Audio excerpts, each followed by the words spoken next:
May I please have your attention, please? A very good morning, all the happy faces that I can see. But a polite request to you all, as and when the academic procession enters the hall, academic procession in the sense the chief guest, DG sir, chairman sir, once the procession enters the hall, I will request you all to please stand, and you can instantly stand once the procession enters. Thank you so much. यही silence चाहिए. It's good.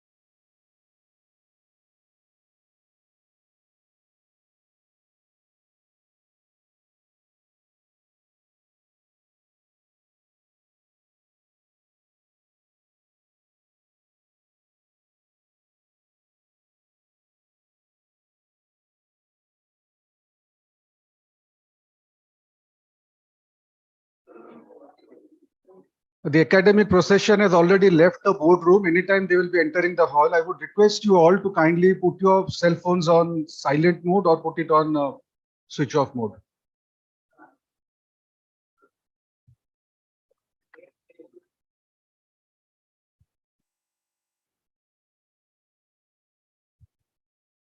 आगे madam आगे. ठीक है, तीन ही दीजिए, extra है. Hello. Dear ladies and gentlemen, may I please request you all to stand as the academic procession consisting of our honorable chief guest, Shri Adil Zainul Bhai, Chairman, Capacity Building Commission, Government of India, Shri K. Padmanabhaiya Garu, former Union Home Secretary and Chairman, ASCI Court of Governors, Shri Richard Saldana ji, Vice Chairman, ASCI Court of Governors, Dr. Nirmalya Bakshi sir, Honorable DG in charge ASCI and Director PGDM Program, and Dr. Subodh Kandamuttan, Dr. Kakarla Subbarao Center for Healthcare Management and Director PGDM Hospital Management Program has just entered the hall.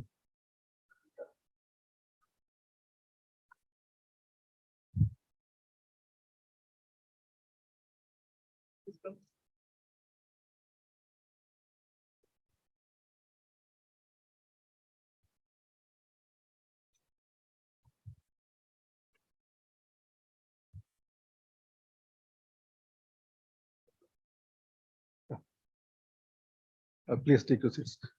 Dear ladies and gentlemen, you may please take your seats. Namaskar, Shubh Prabhat. Very good morning. My name is Aswat Mishra. I'm a faculty at the Center for Management Studies in ASCI and the Master of Ceremony. It gives me immense pleasure, dear ladies and gentlemen, to welcome all the dignitaries, guests, friends from the media fraternity, parents, students, to the annual convocation event of Administrative Staff College of India, the erstwhile palace of the Prince of Nizam. Aap sabka hardik swagat hai, Abhinandan, Khushamadid. Especially, we acknowledge the gracious presence of our honorable members, Court of Governors, Dr. P.V. Ramesh Garu, Shri P.A. Murthy Garu, Shri Vepa Kamesham Garu, Dr. Valli Manikam ji, Dean of Training Programs, Dr. Ompal Singh, Registrar and Secretary, ASCI Court of Governors. Welcome, sirs and ma'am. May I request Dr. Tanushree Chakravarti to kindly present a flower bouquet to our chief guest, Shri Adil Zainul Bhai, Honorable Secretary, Capacity Building Commission, Government of India. May I now request Dr. Priyadarshini to present a flower bouquet to Honorable Chairman Shri K. Padmanabhaiya ji. Dr. Reshma Gopalan, please, to present the flower bouquet to Vice Chairman, sir. Thank you very much, colleagues. May I request, dear ladies and gentlemen, Dr. Nirmalya Bakshi, Director General in charge, Administrative Staff College of India, to deliver the welcome address. Dr. Bakshi, while executing his functions in the leadership roles, wears multiple hats. He is also the Dean of Research and Management Studies, Director for PGDM Program, Professor and Director of Center for Management Studies at the Administrative Staff College of India. Over to you, sir.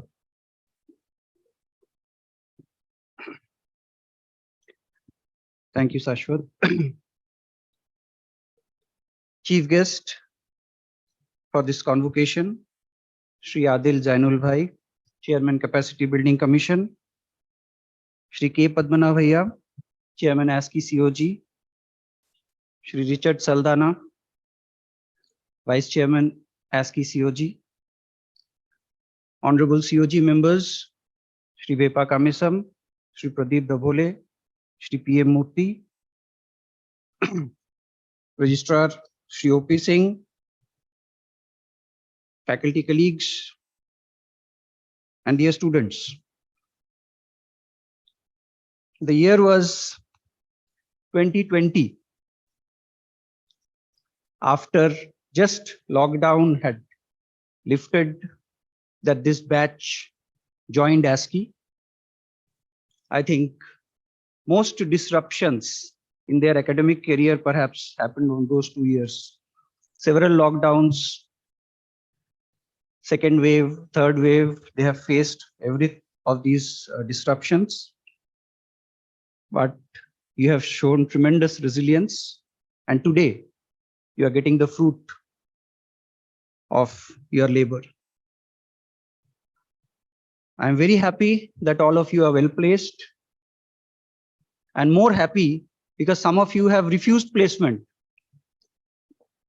because there are few amongst you who said, no, we don't want a job, we want to create companies. And some of them are doing very well.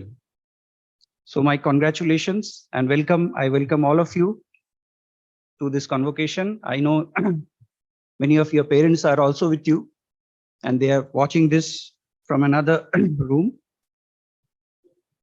I'm extremely proud that in spite of the disruptions of COVID, we were able to finish the course on time. All the students were placed. And today we have this wonderful function to celebrate the 2 years that you have spent here. Friends, today we have with us as chief guest one of the foremost management consultants of India. So let me just introduce our chief guest to you. Shri Adil Jainul Bhai retired as chairman of McKinsey and Company India after a 34-year career. Prior to returning to India in 2004, he led the Washington office of McKinsey and Company and founded the Minneapolis office, helping clients across sectors as diverse as telecommunications, consumer electronics, energy, banking, infrastructure, and healthcare. Mr. Jainul Bhai is also chairman of Network 18 and TV 18, and is on the boards of Reliance Industries, Larsen & Toubro, and Cipla. He was till very recently chairman of the Quality Council of India, which he served from 2014 to 2022. As chairman QCI, he worked closely with senior government leaders to drive process transformation, enhance efficiency of government programs and initiatives. He is a native of Mumbai, holds an engineering degree from IIT Bombay and MBA from the Harvard Business School. In his spare time, he enjoys sailing in the Mumbai Harbor. I welcome you, sir.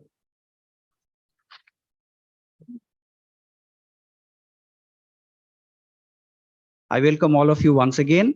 This is being live streamed, so many others are joining through the virtual connection. And I'll give it to Shashwat. Thank you very much. Thank you, sir. Moving on to the special address by Honorable Chairman ASCI Court of Governors, Shri Padmana Bhaiya ji is a retired Indian civil servant and the former Union Home Secretary. He has headed many government committees, ladies and gentlemen, such as the Committee on Police Reforms, the Committee on Reorganization of Services Selection Board, the Committee to Review the Working of National Institute of Urban Government. The Government of India awarded Shri Padmana Bhaiya ji with the third highest civilian award, Padma Bhushan, in the year 2008 for a significant contribution to the Indian civil service. Truly the man of distinct vision, ladies and gentlemen, a fountainhead of illuminating ideas and our inspiration. Over to you, Padmana Bhaiya, sir.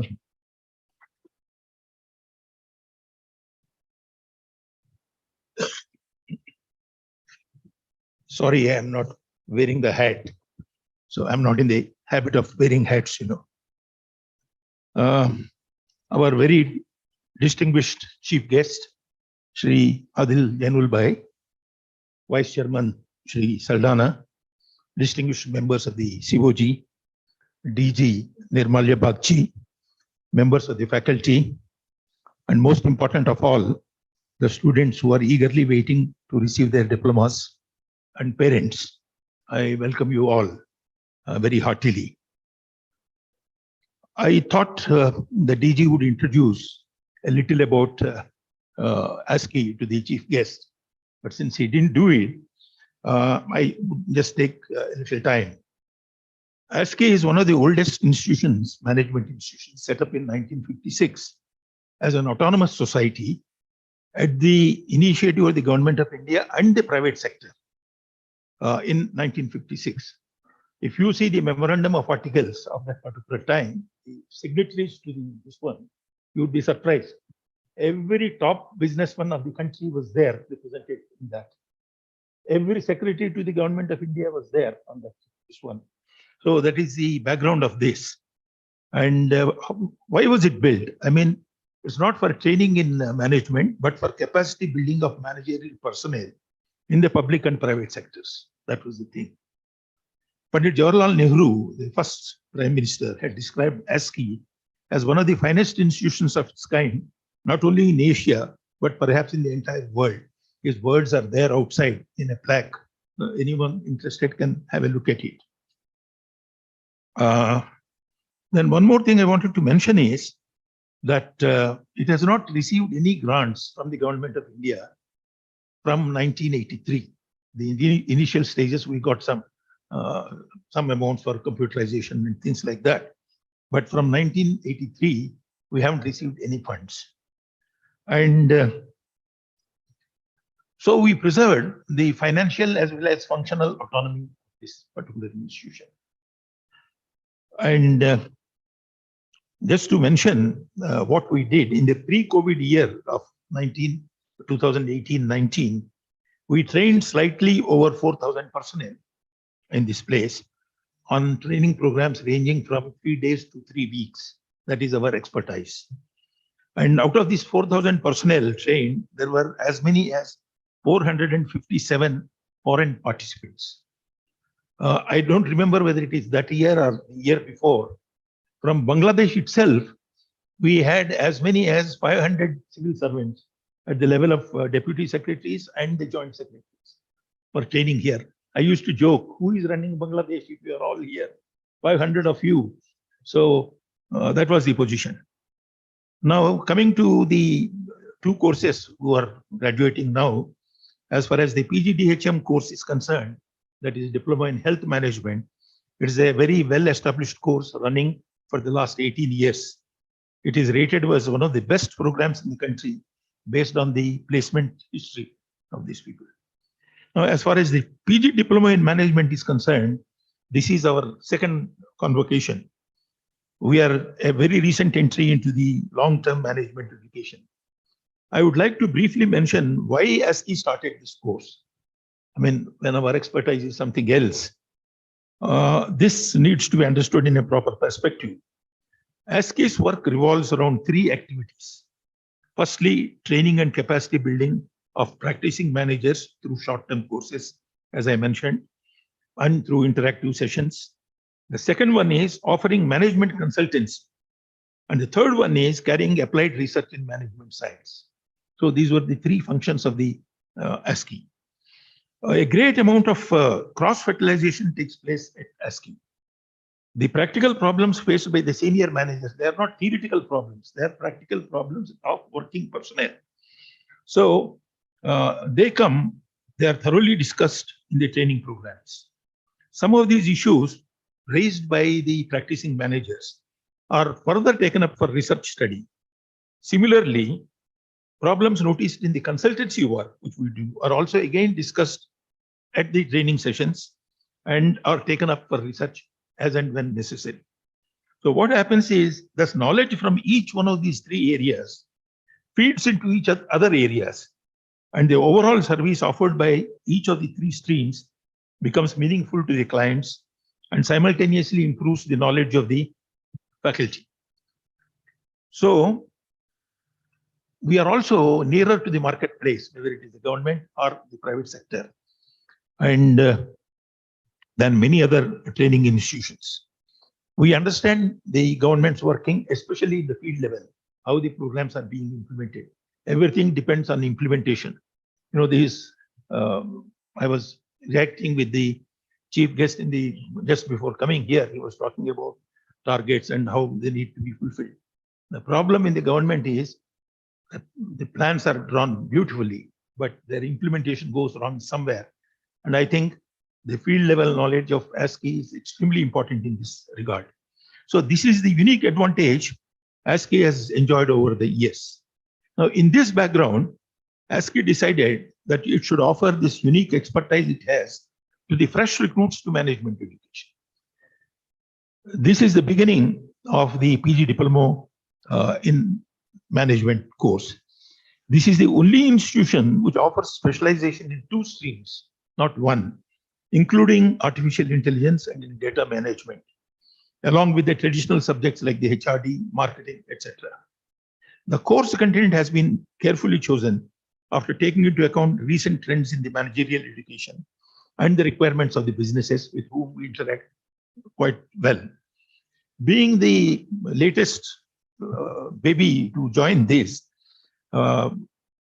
being the newest course, our numbers are still very small. 33 people are getting diplomas today. But I'm very sure that looking into the placement figures till now, that this program would grow very rapidly year after year. As we grow, we propose to seek a deemed university status at some time, and we would seek the support of Sri Janul Bhai. And I'm sure that this course would attract a large number of students also in future. Now, let me come to the students receiving the diploma today. The limelight should be actually entirely on you, but I have taken some time to introduce ASCII. Once you leave the college, you would land in a socio-economic technical ecosystem. Whether you want to join a company or start your own enterprise, as some of the people are planning, or go in for further education, you have to face this ecosystem and work in this ecosystem. What does this ecosystem comprise of? Experts have identified at least 4 important areas which apply to all businesses, whether it is in the energy sector, finance sector, retailing of food, health, any sector. These are, number 1, exponentially accelerating pace of digital transformation. The words are important. Exponentially accelerating. I mean, it's accelerating at leaps and bounds. The second one is the workforce retraining, upgrading your skills. Workforce includes you also. So you have to constantly upgrade your skills. The third one, cyber security challenges. This follows from what I said at number 1, because the more digitization you take place, the more cyber security problems would come. And the fourth one is concerns about sustainability. While talking of sustainability, while our focus till now has been on global warming, greenhouse gases, climate change, etc., a new dimension is receiving more focus now. This is an area of management of the forest ecosystems, including the livestock management and their impact on emerging infectious diseases, the so-called EIDs. COVID also is an example of that, not from livestock, but from somewhere else. Your work content and your performance would greatly be influenced by this ecosystem. But luckily, most of you belong to Generation Z in American English, and it should not be difficult for you to settle down quite easily. Whereas it would be extremely impossible for a fellow like me, my age. You would be able to handle the situation in a better way if you hone certain traits or mindsets. These are commitment to excellence, commitment to results. I think that result-oriented approach, decisiveness, risk-taking, relationship building, networking, not in a bad sense, but in the correct sense, empathy, resilience, and strategic thinking. I think these are the skills which you need to sort of develop further. It is a long list, I agree, and it's not that every one of you would have these qualities, but to the extent possible, you should imbibe some of these at least. Surveys conducted by some HR hiring organizations show that youngsters of Generation Z want to make an impact. It's a great thing.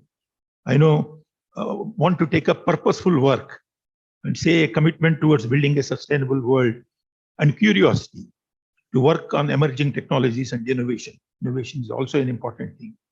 Prime Minister Shri Modi has recently, while inaugurating the Voice of Global South Summit, referred to global headwinds. He was talking more about politics, but also about economics. However, elsewhere, he has also mentioned that there is a new confident India based on what you would like to do, and called upon the youth to focus on building institutions and innovation. India has great plans for the coming 25 years. So you would be very active in nation building activities in whatever area or sector you may choose. I wish you all the best. As far as the students of the PGDHM are concerned, they are a matter of pride to ASCII.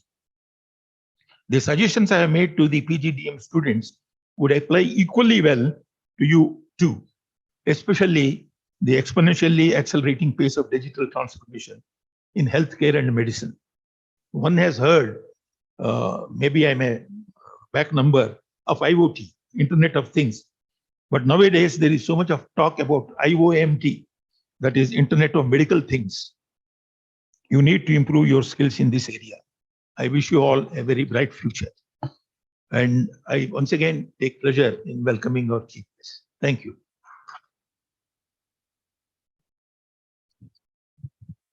Thank you, sir. Moving on to the convocation address by Honorable Chief Guest, Shri Adil Zainul Bhai, Chairman, Capacity Building Commission, Government of India, and a distinguished alumnus of IIT Bombay and the Harvard Business School, a personality of unblemished reputation, integrity, character, and standing there, ladies and gentlemen. Shri Adil ji will speak about India's century. May I please request Shri Adil Zainul Bhai to address the August gathering.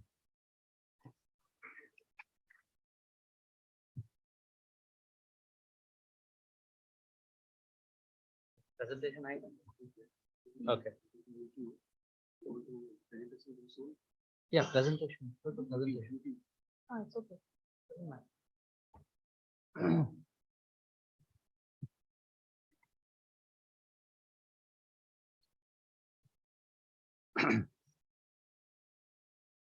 Chairman of the board, Shri Padmanathan, as he pointed out, people who are only half a degree of separation away from me, Vice Chairman Mr. Saldana, various other members of the Board of Governors, some of whom are my IIT classmates, as I understand now, and I have run into, and DG of ASCI, and most importantly, all the students who are graduating. I want to take you back a little bit. I do have a presentation which we will go into because it's very difficult to get a consultant who doesn't make a presentation. Okay, so I have to do it. If otherwise, you know, they'll sue me for it. But I wanted to start out by saying, other than the people in the front row. So this question is not for you.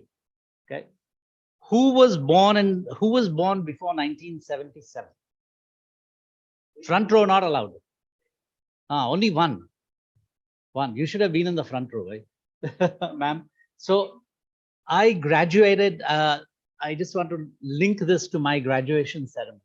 I graduated from IIT Bombay in 1977. You were there. Since you weren't born at that time, you won't know what it was like. So I just wanted to take you back and tell you what it was like a little bit, and then compare it with what it is like today for you as you graduate. So in 1977, India was just coming out of the emergency, which some of you remember, which was a very difficult time for India and a very difficult time to be a student at a university, because, you know, there was lots of demonstrations and people who were involved in universities were, you know, against the emergency, and then people would disappear at that time. Second, the economy in 1977 in India was in terrible shape. Absolutely terrible shape.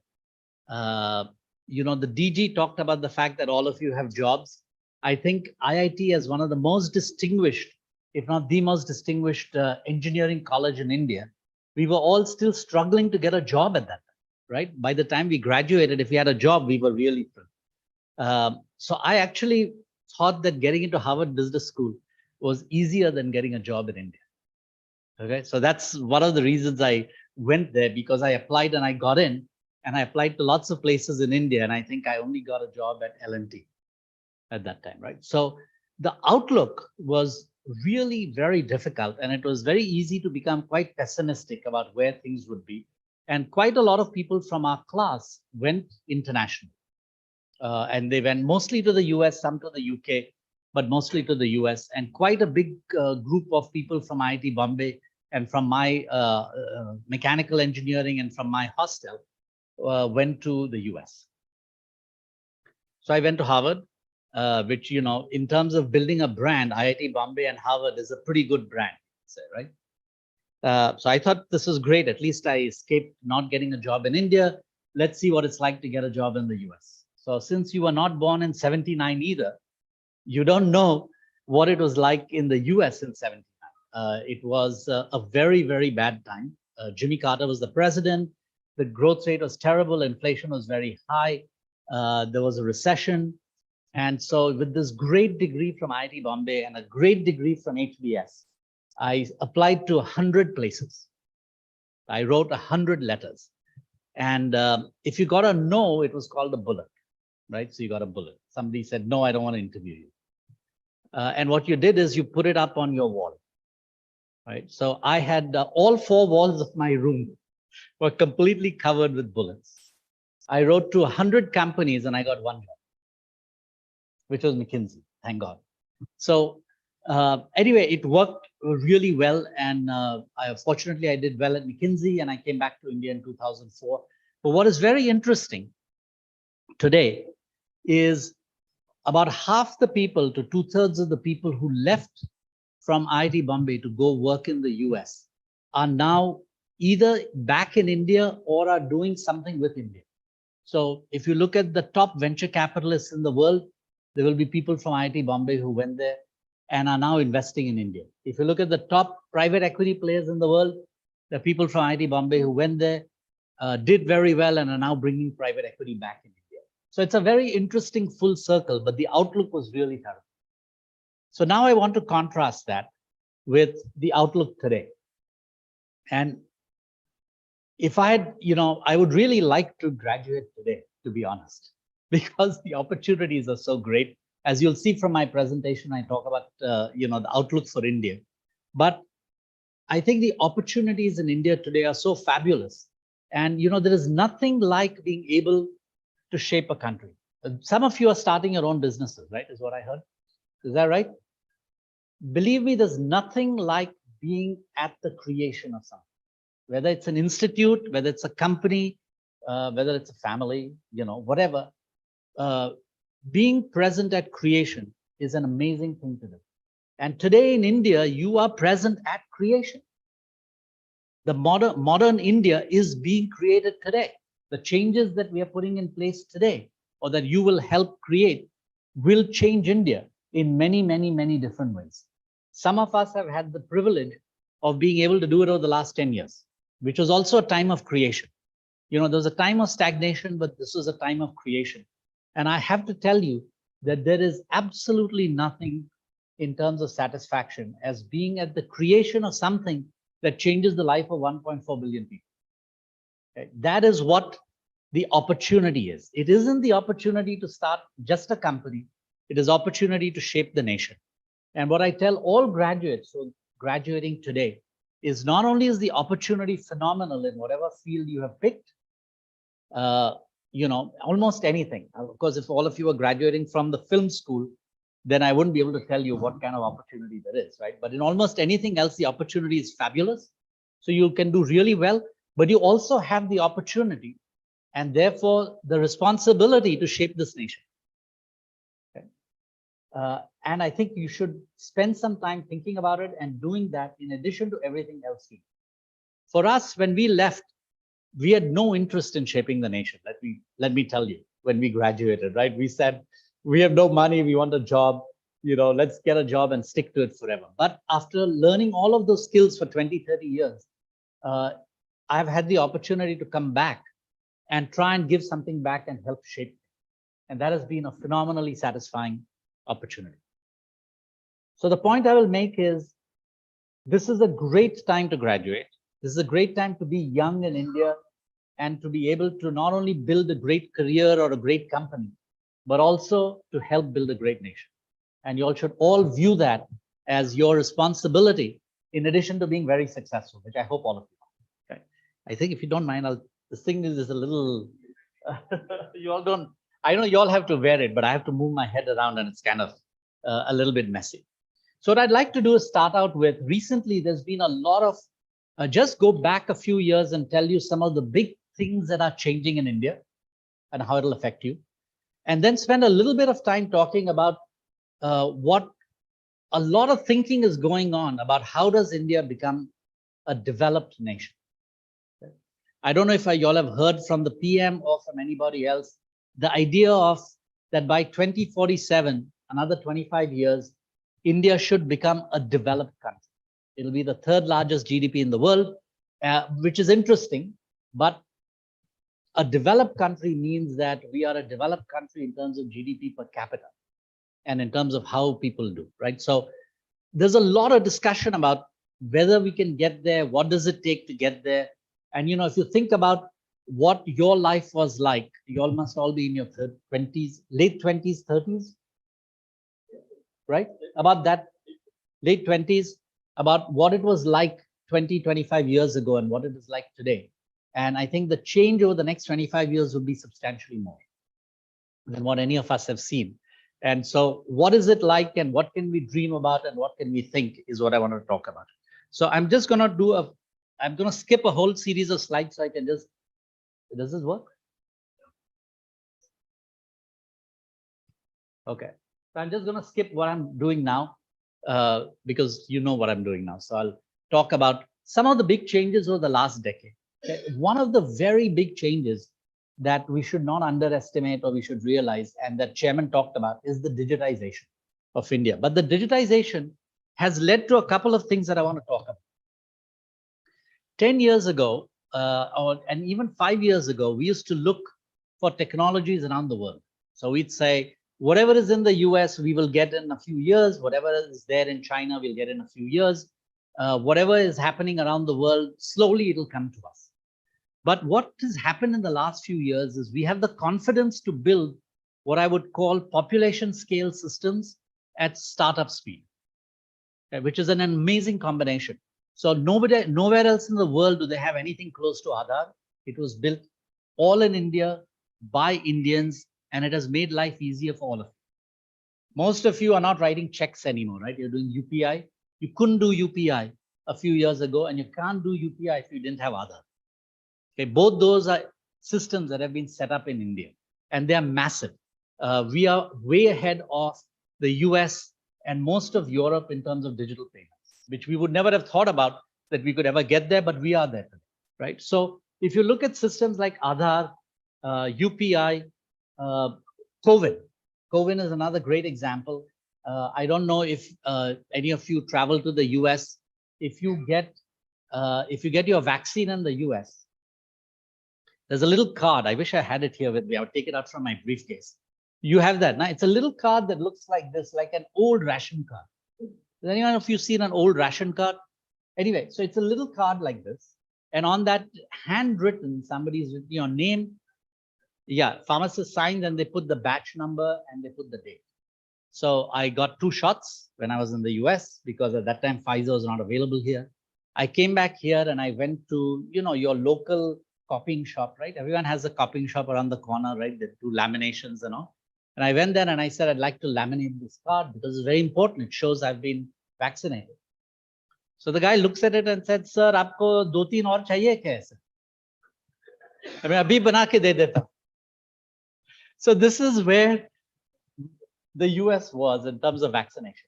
On the other hand, in India, there are 800 million people registered on COVID. All of you took COVID shots. You saw after the first initial hiccups, it was pretty easy to do. We could do it because of Aadhaar. We could do it because digital is available everywhere else. After 25 years of broadband wireless in the US, 85% of people have the capability to get fast broadband wireless in the US. In 5 years in India, we're going to reach 5G penetration will hit 99% of India next year. End of 2024, 5G penetration, it'll be faster than US, Europe, anywhere else in the world. Okay, so that infrastructure has allowed us to think big. We don't have to copy anything anymore. We can create, right? And all of you, as you graduate, please create. You know the story, which is two things. One is rapid internet penetration, and second is the cost per megabyte in India is lower than almost any other country. I think Israel is cheaper than us or something. That's it. Everybody, you know, we are 1/10 to 1/20th the cost per megabyte, which is why all of you are watching movies on your, on your phones.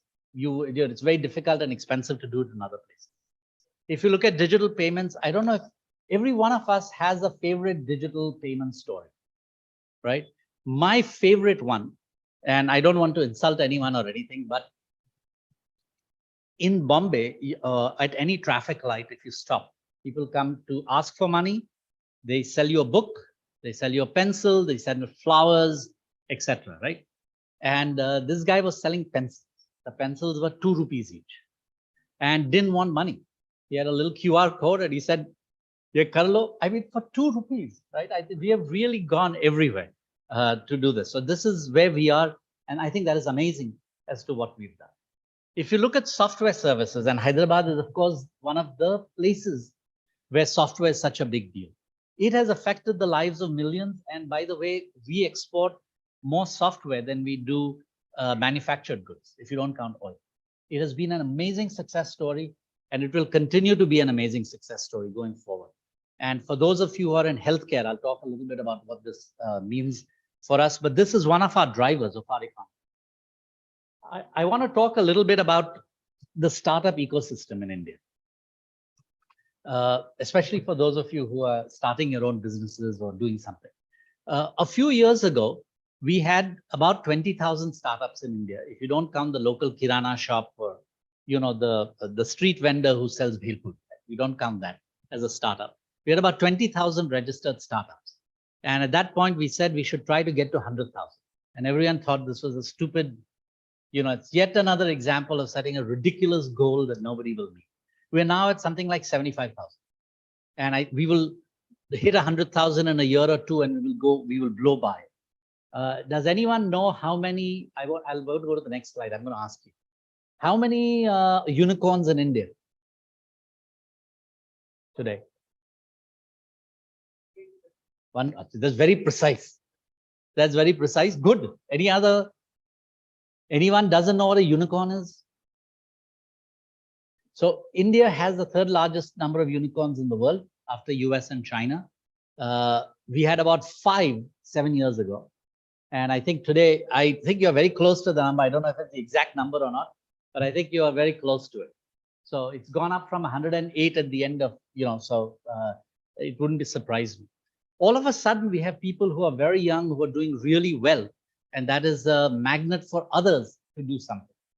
The reason this is very important is, for a long time when we graduated, the goal was get a job and hang on to it with your fingernails. Okay, don't let it go, because you might not get another job. And I think for a large number of you now, this doesn't matter. You will get a job. And so starting a company and failing is okay. Before, failure would just not be acceptable. In fact, if you talk to the best venture capitalists, they are betting on people who have failed once or twice, because they know what not to do. And what they'll tell you is, no matter how good your idea is, it'll change in 6 months. So we are looking at the person who understands how to change the strategy and everything else that you're doing. And for that, we want them to have failed once. So failure is no longer looked down on. Failure is, just a rite of passage. It's a little bit like you did practical training or you did some training. So I started a company, it failed. Okay, good. That's a good learning experience that you've had. And I think that is leading people to take a lot of bets And we've got amazing companies that are doing extraordinarily well in India. But it's not just that. It is even in broader sectors of manufacturing. Some of the best factories in the world are now in India. The Maruti factory is as good as anything in the world. We now have the EV facilities coming up. And for those of you in healthcare, the most advanced pharma factory in the world will come up in India. First, it'll be a factory with no people in it. It'll be completely robotics and completely sterile. And it'll happen first in India because we have the process engineers who can design, not anything else. So I think it's not just in software, but in other areas, there are pockets where India has done really well. Same thing, we're starting to build helicopters. The mobile factory is one of the largest in the world that we're putting together. Now I want to get to healthcare. So the opportunities in healthcare. See, we have digitized financial payments. That has happened. Healthcare, there is a very large scale effort to digitize everything. It's the Ayushman Bharat digital mission, which all of you have learned. And I think the opportunity for you as you go into hospitals, clinics, and others is how do you help digitize those? So, and the reason for that is not just it's good to digitize, it'll allow us to improve care for everyone. Digitization helps improve care and helps access care for a very large number of people. So our idea is that just as we were able to leapfrog in fintech, why can't we leapfrog in health? We are behind in healthcare to the rest of the world, but can we use digital technology to leapfrog? This is what the PM talks about all the time. We don't want to catch up. We want to leapfrog. And so those of you who are graduating in healthcare and in other fields, in all our fields, how can we think about leapfrogging? How can we use technology to do better than anyone else in the world?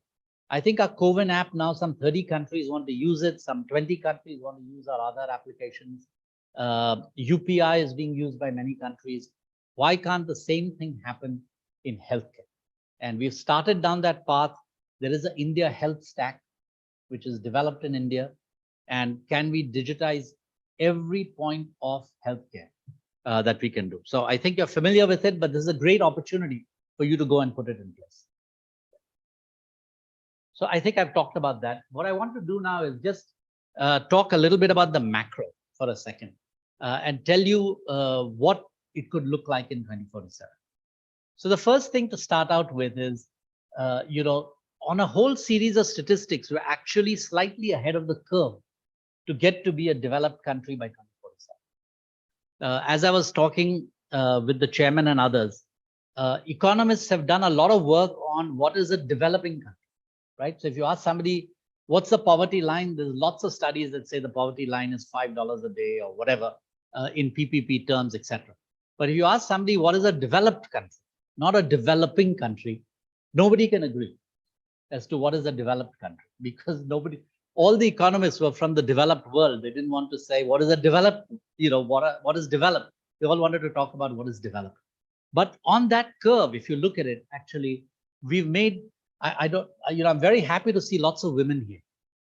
All around the world, we complain about women not getting into STEM. In STEM courses in India now, we've crossed 50%. Female pilots, surprisingly, we have the largest number of female pilots, fifth highest. We have the highest share of female pilots in the world. So, we are in many fields, we are growing in the fifth highest fraction of STEM enrollment for women, in terms of percentage of people enrolled in STEM who are women.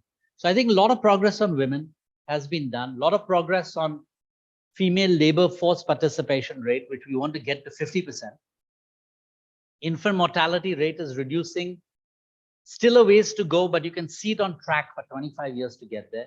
And poverty alleviation by some measures, extreme poverty before COVID, actually India had gotten rid of. When was the last time you read a story about somebody starving in India? Anyone? We don't read this, right? Those of us who were born before 77, right? We remember newspaper articles about, famines in India and people starving. Now we have enough grain. We can distribute grain, rice, everything to anyone. They may be undernourished. They may not like the quality of the grain. but nobody is dying of starvation. We actually have crossed extreme poverty. Sorry, sir? Yeah, for 18 months, it's been free. That's right. That's right. So what is the goal, as I said, right? The goal is 2047 within reach? So the discussion that is being had, and I'd encourage you to look at this, right, is to, if you take the country as it is today and it grows at 5% a year, we'll be a developed nation by 2047. Okay. We don't have to grow at 10% a year. If we grow at 8 or 9% a year, we will be a $40 billion economy. 40 trillion, sorry, not billion, $40 trillion economy. We are 3.5 trillion today. At a $40 trillion economy, we are truly a very large economic power. Even if we don't get to 40 trillion and you get to 25 trillion, that is the third largest economy by far in the world. Right? So all of a sudden, what is the requirement? So I'd come back to, what is the requirement to be a citizen of a developed country? What does a developed country need in terms of institutions? What does a developed country need in terms of development between now and then? Are all things that you will be part of at the, at the age you are in and the things you all are doing. This is your century.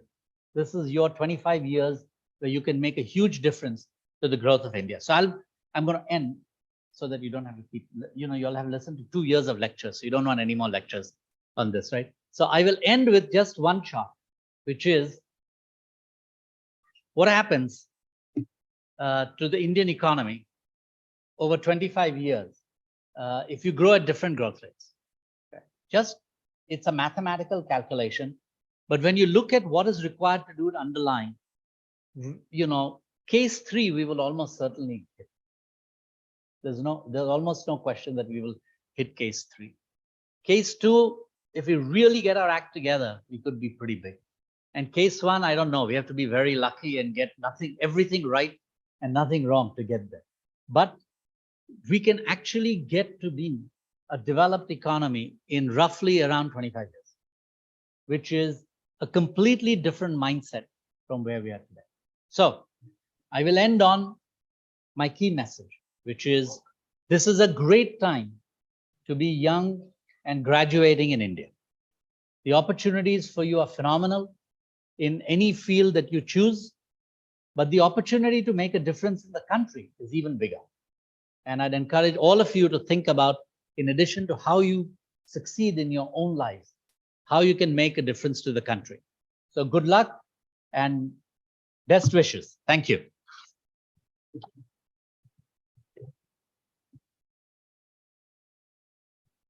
Thank you, sir, for educating us on how India is moving on its path towards Viksit Bharat.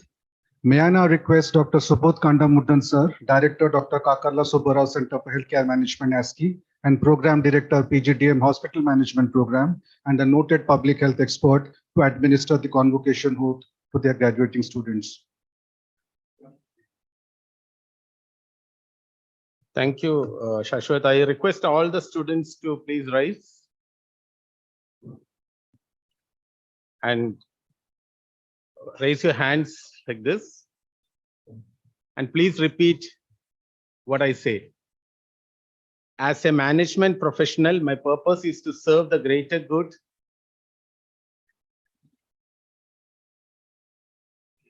by bringing people and resources together to create value that no single individual can create alone.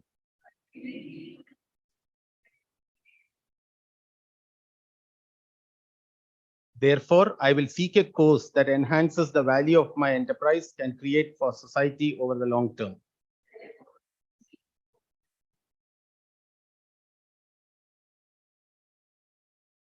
I will face choices that are not easy for me and others.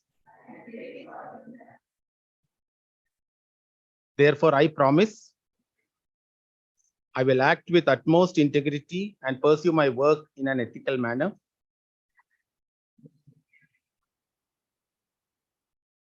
I will understand and uphold both in letter and spirit the laws and contracts governing my own conduct and that of my enterprise.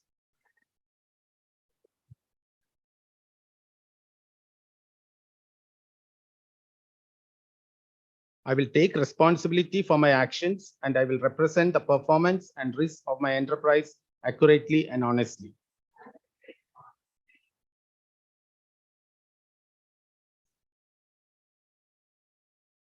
I will develop both myself and other managers under my supervision so that the profession continues to grow and contribute to the well-being of society.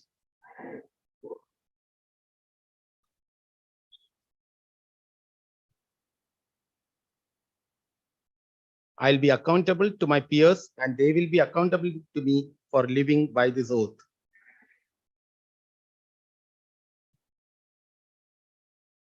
This oath I make freely and upon my honor. Thank you. Thank you, sir. Moving on to the most awaited event of this convocation, most awaited from the majoritarian point of view. Yes, the distribution certificates, medallions and awards. May I kindly request our Honorable Chief Guest, Shri Adil Zainul Bhai, Chairman Capacity Building Commission, Government of India, to kindly step forward and present the certificates, medallions and special awards to our graduating students.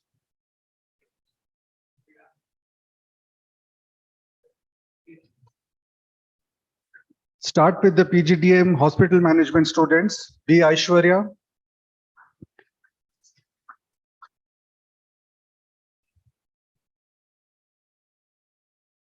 MVS Anusha.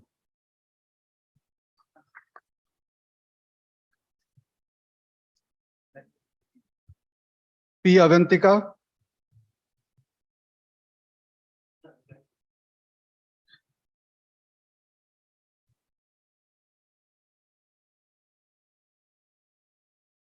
Avinash Naveen Reddy.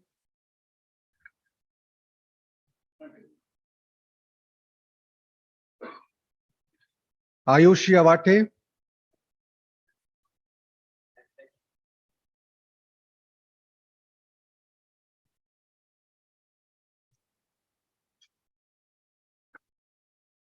Dhritiman Roy.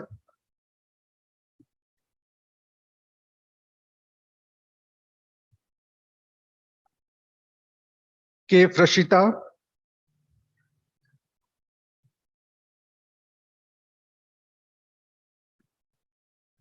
G. Sai Ravali.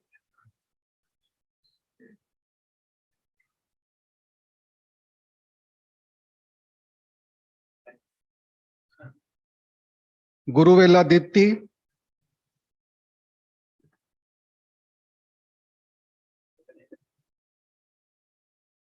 Hari Krishna Bachu.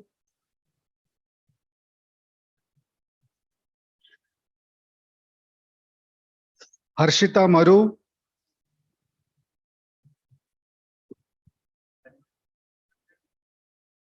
BNS Hemant.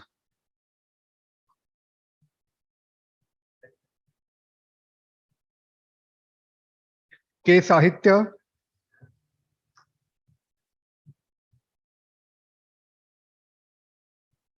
K. Pranava Bharati.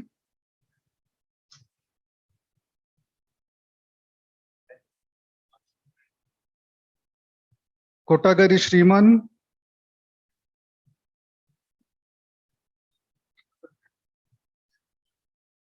Kotapalli Sudhir Kumar.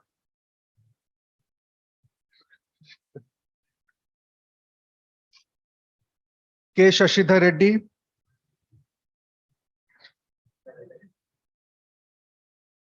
Mohammad Ashar.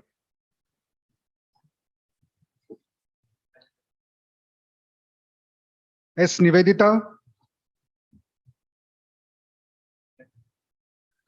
Nilagiri Pawan Kumar.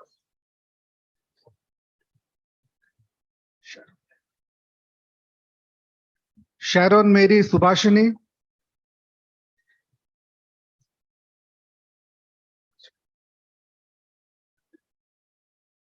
G. Pramod Reddy.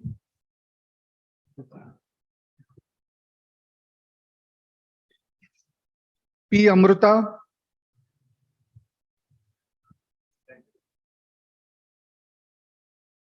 K. Rachana. Prashant.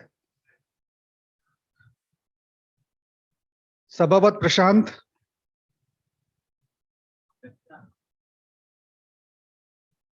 Safa Faruqi,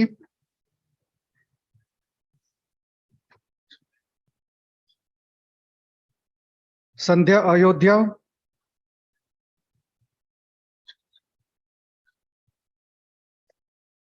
Sanjana,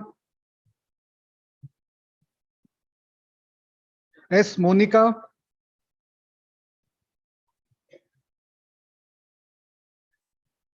N. Sri Durga,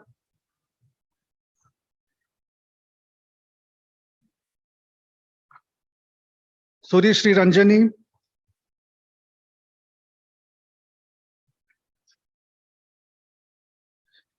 K. Shushma Devi,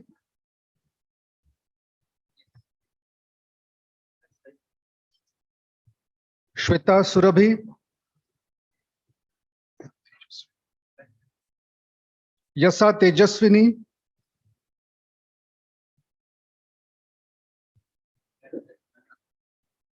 T. Balavardhan Reddy,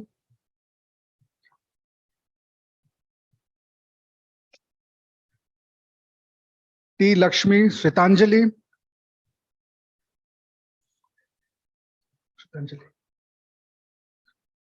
T. Gayatri,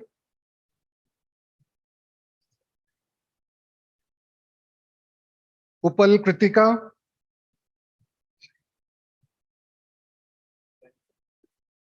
U. Pujita,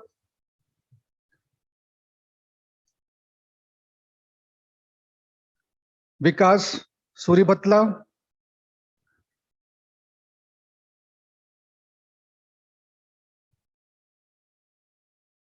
Y. Sai Monica,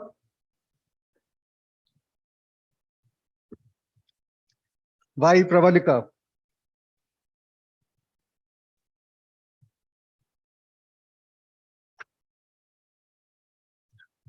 Moving to the students of PGDM Management Program, Sunitra Rai,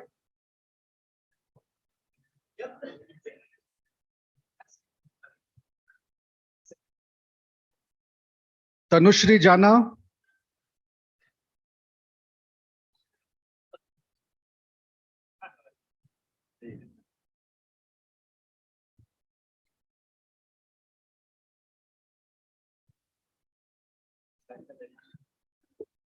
Ankit Saralia,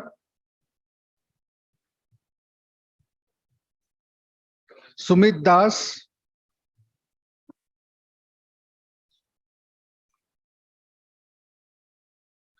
Reshma Tadkale,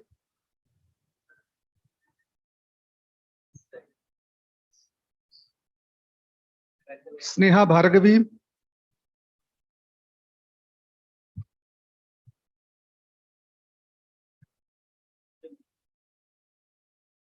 M. Srivarsha,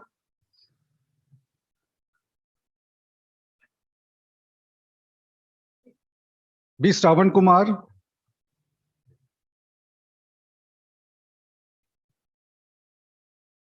P. Shweta,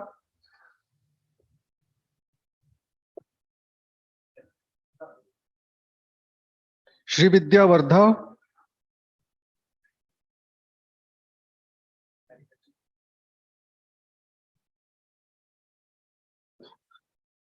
Thumula Vikram,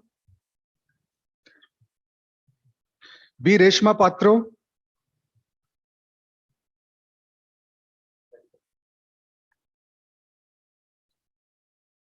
Gibson Joshua,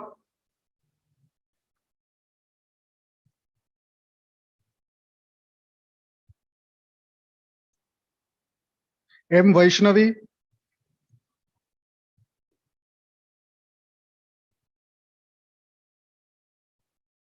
L. Shaktivel,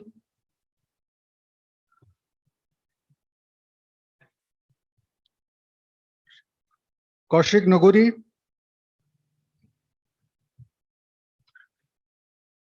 Upala Akshay Kumar,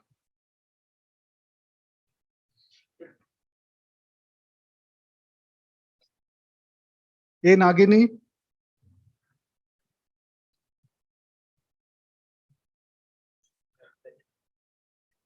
Shupriyo Maji,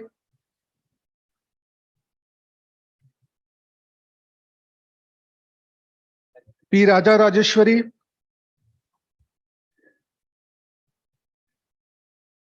G. Tejendra Yadav.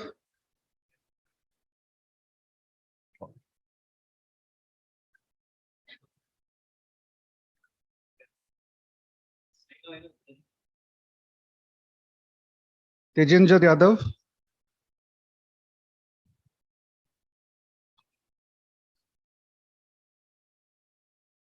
Punna Rajesh.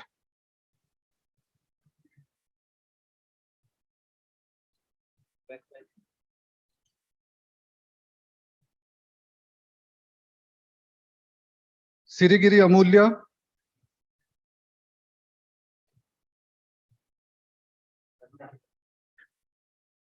G. Vinay Kumar.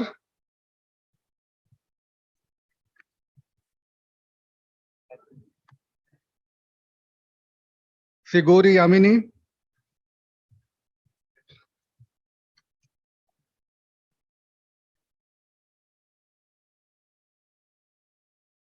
I. Srilakshmi.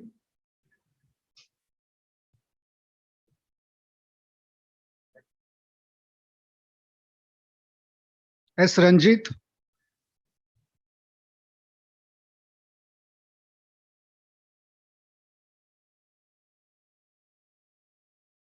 Yadama Kanti Manisha.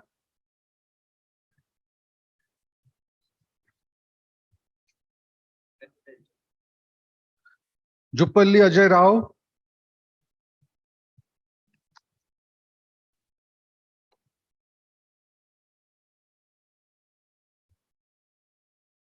P. Srinivas Bharadwaj.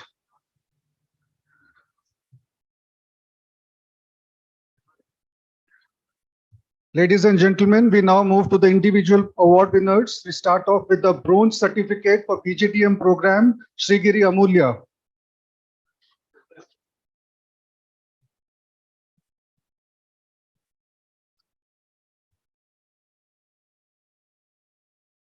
Srigiri Amulya, could you please come to the dais and receive the bronze certificate?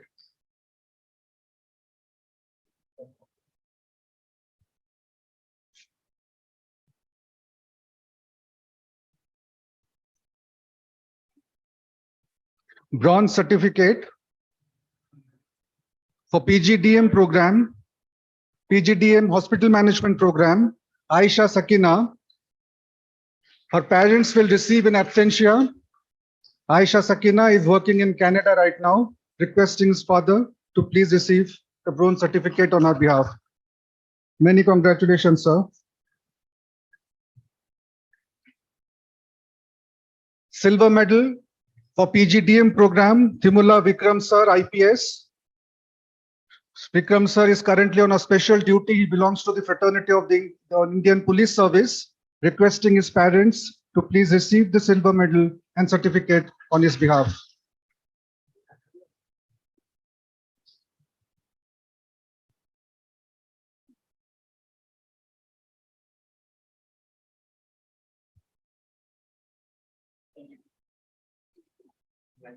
Hospital Management Program Silver Medalist S. Nivedita. She will be receiving the silver medal and a coin.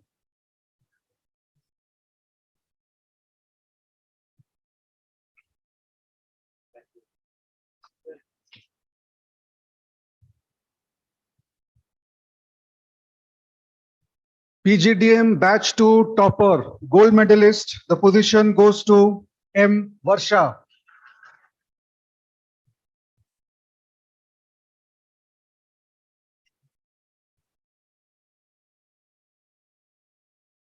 The gold medal for the 15th batch of PGDM Hospital Management Program goes to Dr. Shweta Surabhi.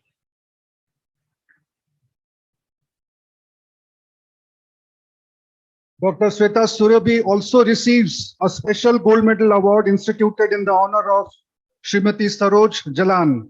She wins the gold medal for the women topper as well.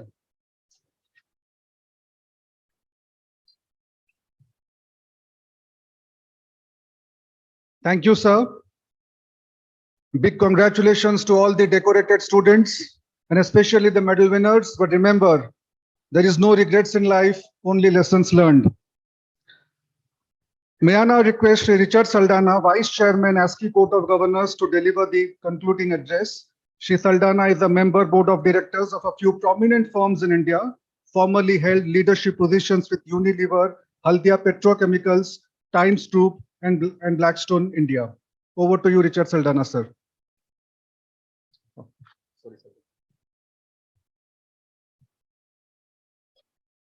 Good day, everyone. Much of what I wanted to say has already been said, so I shall be very brief. I'm truly privileged and gives me great pleasure to welcome and thank our chief guest, Shri Adil Zanulbhai. It was a very high impact, motivational, and inspiring speech. The words torchbearer of the future.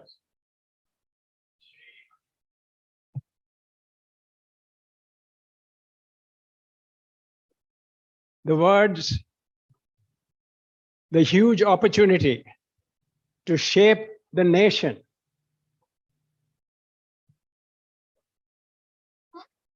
The words that the world is at our feet. These are very inspiring for us all, sir. You have really elevated this occasion by your presence. Thank you, sir. I also would like to say a few words about the wisdom of our chairman.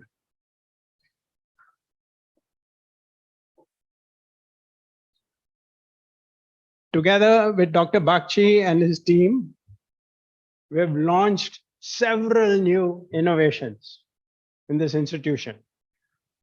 And you are evidence of two of them. The chairman has steered ASCI on a sustainable path to growth. And as the chairman CBC just mentioned, ASCI will play its role, sir, to participate in capacity building. It's important that you talented students have now going to face the world, as the chairman said.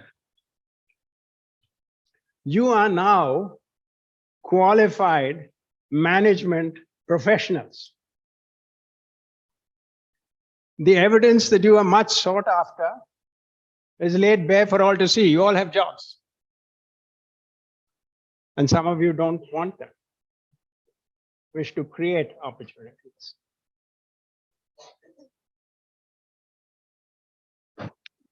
So it's important at this stage to acknowledge what brought you here. And apart from ASCI, I wish to acknowledge the parents. Your parents who have selflessly sacrificed, unconditionally given their care and attention so that you are here and you have qualified. And all they want in return is your success and happiness. So I'd like you to stand up and give a standing ovation to the parents here with us or online.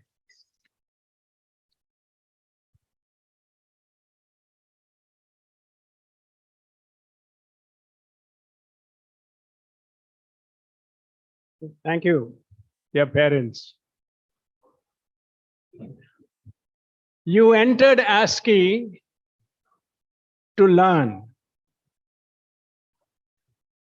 You now leave to serve.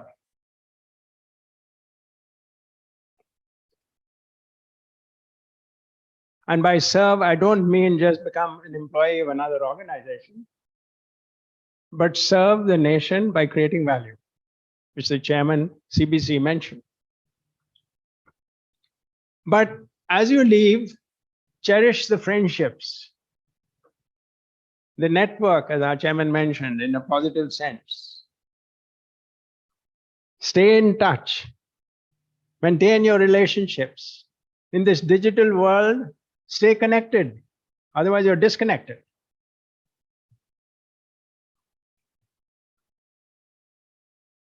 You are going forth as brand ambassadors of ASCII. I have the copy of the oath you've taken. We are going to keep track of that because you are part of the family now. And we will count on you, and you can count on us. As you step out into the real world, you want to incubate, you want to start up, you need coaching. As you climb the stairs, there's no elevator to success. You have to climb the stairs step by step. If you need counseling, you need coaching, remember the faculty in this institution is here. So maintain, stay connected. I wish to now say a few words about a quote, a favorite quote of Mahatma Gandhi. Not his quote, but he quotes it often. He quoted it often. You made an oath. You got to watch your thoughts. They become words. You got to watch your words. They become actions. You watch your actions. They become habits. You watch your habits, they become your destiny. This is an old quote, which is nothing new, but I want to add one line.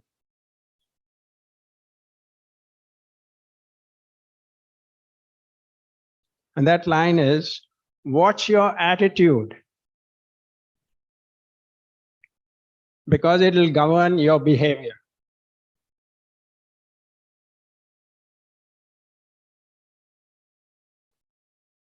Preserve the attitude of gratitude, which you just acknowledged to your parents. Acknowledge it to the country. Acknowledge it to the organization itself. Acknowledge it to all the people who have given you a helping hand. As future leaders, it is your behavior and attitude that matters. Knowledge and skill, if you permit me saying so, is just a mere commodity, not differentiated. We have sufficient of very knowledgeable people. Another quote is, your time is limited, so don't live somebody else's life. And I want to just give you 5 rules, and then I finally end. Rule number 1, discover your purpose.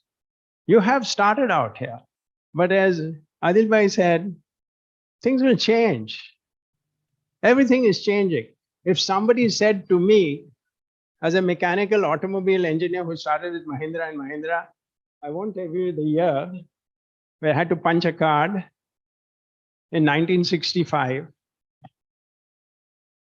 If somebody said to me that I will be involved in a media business, or I'll be involved in running an airline in the Maldives, I would say you're talking through your hat. So things change. So remember, discover your purpose, then stay with that purpose. Do what is right. You have taken this oath. Stick with it. Do your best. Take responsibility for the choices you make and be accountable. You've taken that oath. But ultimately show that you really care. Because it is how you make people feel and that you really care for what you're doing is what will really unlock value in a sustainable way. And finally, as you step forward, whatever path you wish to take, stay inspired, stay blessed, stay humble, stay positive, and stay in touch. Thank you very much. God bless you.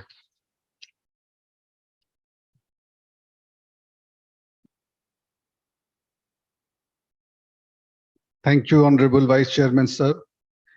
May I kindly request our Honorable Chairman, Shri Padmanabhaiah Garu, to present a memento to our Chief Guest, Shri Adil Zainul Bhai, Mananiya Sachiv, Capacity Building Commission.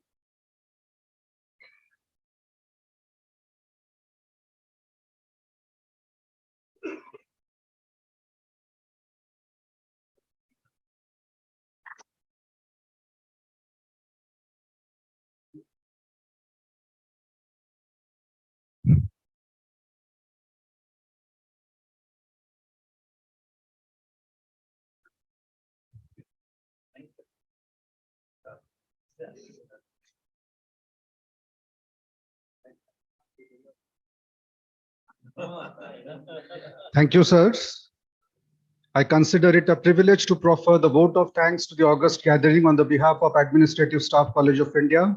I extend a hearty thanks to all the dignitaries on the dais and off the dais, especially our chief guest, Shri Adil Zainul Bhai, Shri K. Padmanabhaiah ji, Shri Richard Saldana ji, Dr. Nirmalya Bagchi sir, Dr. Subodh Kandamutan sir, who has also coordinated the convocation, esteemed members of the Court of Governors, Dr. Ompal Singh, Registrar and Secretary, Shri S.K. Bose, Director, ASCII New Delhi Center, all the members of the esteemed faculty, admin staff, the entire team of PGDM and PGDHM, parents, colleagues from the press and media fraternity, finally the fulcrum, the heart and soul of this very convocation, dear students.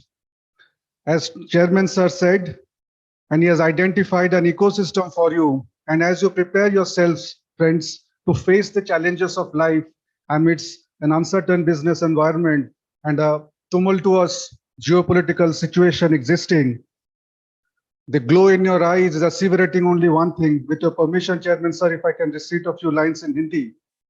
मुट्ठी में कुछ सपने लेकर भर के जेबों में आशाएं, दिल में है अरमान यही कुछ कर जाएं, सूरज सा तेज नहीं मुझ में, दीपक सा जलता देखोगे, अपनी हद रोशन करने से तुम मुझको कब तक रोकोगे, तुम मुझको कब तक रोकोगे। मैं उस माटी का वृक्ष नहीं जिसको नदियों ने सींचा है, बंजर माटी पे पलकर मैंने मृत्यु से जीवन खींचा है, मैं पत्थर पर लिखी वो इबारत हूँ, शीशे से कब तक तोड़ोगे, मिटने वाला मैं नाम नहीं, तुम मुझको कब तक रोकोगे। झुक झुक कर सीधा खड़ा हुआ, अब फिर झुकने का शौक नहीं, अपनी ही हाथों रचा स्वयं, तुमसे मिटने का खौफ नहीं, तुम हालातों की भट्टी में जब जब भी मुझको झुकोगे, तब तब कर सोना बनूंगा मैं, तुम मुझको कब तक रोकोगे, तुम मुझको कब तक रोकोगे, तुम मुझको कब तक रोकोगे। हरिवंश राय बच्चन साहब की इन्हीं विचारों के साथ आप सबसे आज्ञा लेता हूं। May your graduation ceremony be only the beginning of your massive achievements you'll face in your life in future, ladies and gentlemen. Congratulations once again. I request all of you to please rise for the national anthem. Requesting the students.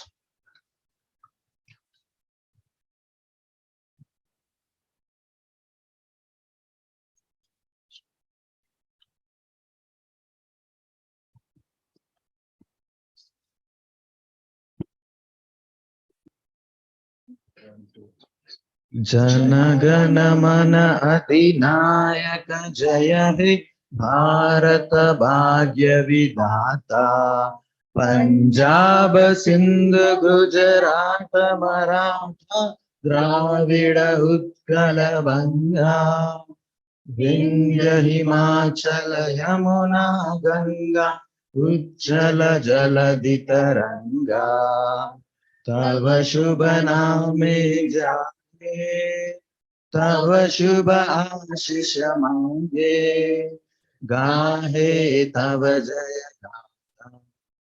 Jana Gana मंगलदायक जय हे भारत भाग्य विधाता। जय हे, जय हे, जय हे, जय जय जय जय हे।